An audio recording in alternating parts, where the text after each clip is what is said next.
ternyata di Omnibus Law itu nggak semuanya dari usulan kita masuk. Tapi yang penting sekarang adalah semua dari niat kita. Dan apa yang dilakukan terhadap status dari warga negara asing. Warga negara asing itu sebetulnya sudah bisa memiliki, cuma statusnya nggak sama dulunya. Sehingga mereka tidak minat untuk membeli. Dan jumlah warga negara asing yang akan berinvestasi itu tidak akan banyak jumlahnya, tapi itu akan mempengaruhi dari gairah pasar dan sentimen pasar terhadap properti. Ini terbukti dengan begitu keluarnya Omnibus Law ini, saham-saham dari anggota kami yang TBK langsung meroket semua. Tapi prosentasenya nggak akan gede.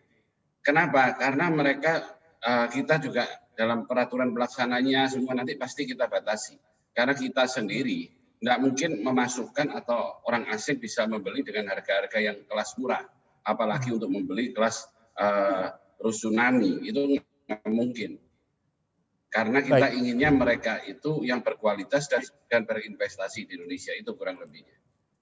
Jadi untuk menggiatkan dan menggairahkan iya bisa, tetapi kalau kita berbicara dari sisi nilai yang mungkin bertambah dari investasi maupun pembelian tidak bisa kita harapkan banyak di sini Pak Toto. Seperti itu Pak kalkulasinya?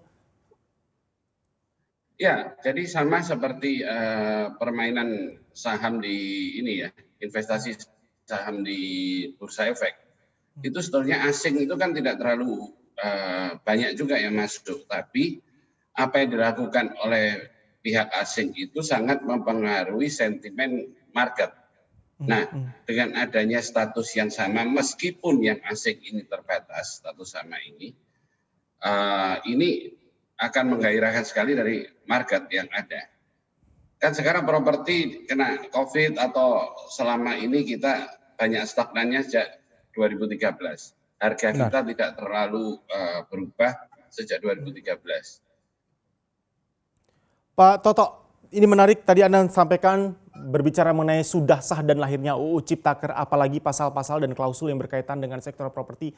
Enggak semua usulan dari pelaku industri properti masuk terrefleksi tercermin lewat UU Ciptaker. Kalau boleh kita review lagi Pak, usulan-usulan waktu itu apa saja yang disuarakan khususnya dari pihak RE agar bisa dimasukkan juga ke dalam UU Ciptaker ini, dan ada penjelasan atau pertimbangan mengapa akhirnya usulan tadi tidak diterima dan masuk ke dalam pasal-pasal atau klausul yang ada di UU Omnibus Law ini Pak?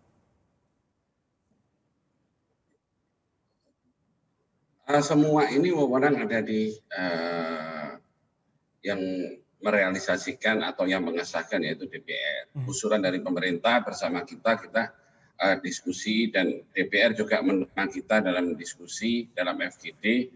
Tapi putusan kan di mereka, seperti masalah rumah susun dan lain-lainnya yang belum ada keseimbangan.